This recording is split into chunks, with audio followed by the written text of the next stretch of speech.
January 3, 2022, 8:47 in the morning. The verdict has already been read. You sit in the courtroom in your black turtleneck, the one you wore for a decade like a uniform, like armor. The jury files back in. You don't look at them. You look straight ahead at nothing in particular, the way you always do when the cameras are on. Guilty. 4 counts of criminal fraud against investors. You don't flinch. You don't cry. You hold your face exactly the way you've held it for 20 years. Composed, certain, visionary. But somewhere underneath that, you know, the system you built, the story you told, it's over. And the strange part? You still believe in it. You grew up in Washington, D.C., daughter of a government administrator and a congressional aide. Your family moved often. You learned early how to walk into a room full of strangers and make them believe you belonged there. At 9 years old, you wrote a letter to your father.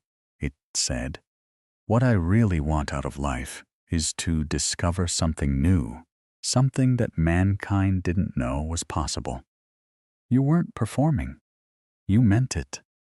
At St. John's High School in Houston, you didn't move the way other teenagers moved. Uncertain, sideways, provisional. You moved forward. You spoke to adults as though you were one of them. You asked questions that made teachers pause. You were accepted to Stanford at 19. And Stanford is where the idea begins to take shape. In your sophomore year, you are sitting in a lab and a thought comes to you. Not a small thought. A thought that rearranges everything. What if you didn't have to go to a hospital to get your blood tested? What if a single drop of blood from a finger prick, not a needle, could tell you everything? Early, cheaply, in minutes. What if you could democratize medicine? You present the concept to Channing Robertson, your chemical engineering professor. He doesn't dismiss you. He leans forward. At 19, you drop out of Stanford. You take your tuition money, $50,000, and you use it to start a company. You name it after 2 things. The elements that carry oxygen in the body. You name it, Theranos. You are 19 years old. You don't sleep much. You don't need to. The idea is so large, it keeps you awake in the most pleasant way possible. Not anxiety, but urgency. The world is waiting for this, and it doesn't know it yet. That's the thing about you. You have always been good at knowing what the world needs before the world knows it itself. Or at least, you have always believed that. The plan is elegant, beautifully, almost mathematically elegant. Traditional blood testing requires large vials drawn by a phlebotomist and sent to a central lab. It takes days. It costs hundreds of dollars. It requires a doctor's order. It is, you believe, a system built for the convenience of institutions, not patients. Your device, you'll call it the Edison, changes all of that. A single fingertip drop of blood, placed on a cartridge no bigger than a credit card, run through a device the size of a small printer, and within minutes, a full panel of tests. Accurate, cheap, accessible. You imagine it in Walgreens, in supermarkets, in homes. You imagine a woman in rural Arizona catching her cancer early because she could check her blood in a pharmacy on a Tuesday afternoon. You imagine soldiers in the field. You imagine the developing world. This is not a product pitch. This is a mission. And when you walk into a room and describe it, the vision, the impact, the inevitability of it, something happens to people. They lean in. Their skepticism softens. You are 22 years old, and you speak with the certainty of someone who has already seen the future and is simply waiting for the present to catch up. You raise your first round of funding, then another. The checks get larger. The rooms get bigger. There is a moment, somewhere around 2006, 2007, when you are sitting across from a potential investor and you are explaining the technology, and he asks you a very specific question, a technical question, about the accuracy range of the test, about whether the machine has been validated against standard lab results. You don't have a clean answer, but you give him one anyway. You tell him the testing is ongoing. You tell him the results are exceptional. You speak with such precision, such calm, that the question dissolves before it ever fully forms. He writes the check. You don't lie to yourself in that moment. You tell yourself, this is where we're going. The technology will get there. The vision is real. You're just moving faster than the proof. That's not fraud. That's leadership. That's what you tell yourself. And the first time the money comes in, real money, institutional money, you feel something you will spend the next decade chasing. It isn't just validation. It is confirmation. Confirmation that you were right about everything. The plan is working. The plan is going to change the world.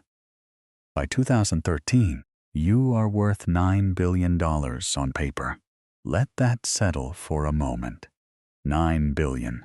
At 29, the youngest self-made female billionaire in American history.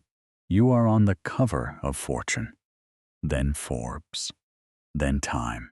The black turtleneck has become your signature.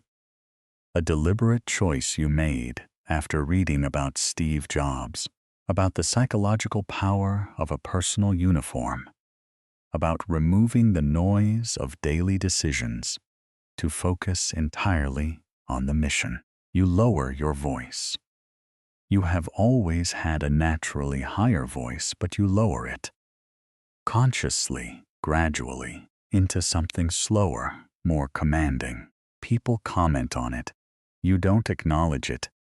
Your board of directors reads like a foreign policy memoir. George Shultz, former Secretary of State, Henry Kissinger, James Mattis, William Perry, men who have shaped the modern world. They sit in your boardroom. They take your calls. They vouch for you at conferences. When people ask them about the technology, about whether it actually works, they speak about your character, your intensity, your vision. They believe in you. And here is what you think about the people around you. You think most of them don't understand what it takes. You think there is a cost to changing the world that comfortable people are unwilling to pay. You think secrecy is not deception, it is protection. The patents, the trade secrets, the NDAs that employees sign on their first day and cannot discuss with anyone, including their own families. You think, this is how innovation works. You think Amazon was unprofitable for years. You think Steve Jobs was right. And then there is Sunny, Ramesh Sunny Balwani, your partner in business and in life. A relationship you keep secret from the board, from employees, from almost everyone. He runs operations. He is harder than you. He emails employees at 2 a.m. He fires people who ask the wrong questions. You let him. There is a moment when a senior scientist tells you the Edison cannot run the number of tests you've been promising clients, that the results are being secretly cross-referenced against conventional machines made by Siemens, that the Theranos device, your device, is being used for only a small fraction of actual patient tests. You look at him. He is not wrong. You know he is not wrong. We're working on it, you say. He is gone within the week. And you keep going. The first night you don't sleep, really don't sleep, is sometime in 2014. It isn't one thing. It's the accumulation, the tests. There are more tests now, running in Walgreens locations across Arizona and California. Real patients, real results. Physicians receiving reports from Theranos machines and making real decisions. Adjusting medications, flagging abnormalities, telling patients their numbers are normal when they might not be. A patient in Arizona receives a result suggesting her INR. Her blood clotting time is dangerously high. She panics. Her doctor adjusts her warfarin dosage. It takes weeks to sort out. The result was likely a false positive. You don't hear about it directly. You have systems for not hearing about it directly. But you know the tests aren't where they need to be. You lie awake and you calculate. The technology will catch up. It has to. You are spending hundreds of millions of research dollars. The engineers are the best you could find. It is a matter of time. You think, by the time anyone looks closely enough, we'll be there. You think, the mission is more important than the timeline. Then the Wall Street Journal calls. A reporter named John Carreyrou has been talking to former employees. He has sources. He has internal documents. You call your lawyers. You call your PR team. You prepare a response that is confident, surgical, dismissive. You call the investigation a smear campaign by competitors. You call the sources disgruntled. You grant interviews. You go on CNBC. You sit across from Jim Cramer and speak about revolutionizing medicine with the stillness of someone who has never doubted anything. Internally, you are running. Sonny paces. Sonny makes calls. Sonny sends cease and desist letters. Employees who spoke to journalists are identified. Lawyers arrive at their homes. You tell yourself, we are protecting the mission. But at 3 a.m. in your Palo Alto apartment, you know something that you have always known and have never fully let yourself say out loud. The machine doesn't work. Not the way you described it, not yet. And the gap between what you said and what exists, that gap has been open for years. And patients have been on the other side of it. You know. You have always known. March 2018. You wake up before 6. You make coffee. You put on the turtleneck. The morning is quiet in the way. Mornings are quiet before they become something else. You already know the Department of Justice has been investigating. You already know the SEC has filed charges. You know that a grand jury is convening and that former employees have been cooperating and that the documents they have, internal memos, test result comparisons, emails from your own server, paint a picture that no prepared statement will fully address. Sonny is indicted alongside you, 41 years old, the man who ran operations, who fired the dissenters, who sent the emails at 2 a.m. You are indicted on 9 counts of wire fraud and 2 counts of conspiracy. You sit in a conference room with your lawyers and they walk through the charges and you listen with your hands folded in your lap. You are 34 years old. There is a photograph taken of you that day leaving the federal building. You are in the turtleneck. You are wearing the expression, composed, forward-looking, unbroken. People will write about that photograph for years. Some will say it's evidence of sociopathy. Some will say it's courage. You don't explain it. What you are thinking in that moment, standing outside the federal building in San Francisco, squinting slightly in the California light, is something you will carry into every subsequent interview, every courtroom appearance, every public statement. You are thinking, I believed in it. You are thinking, the vision was real. You are thinking, the gap between where we were and where I said we were, that was not malice. That was urgency.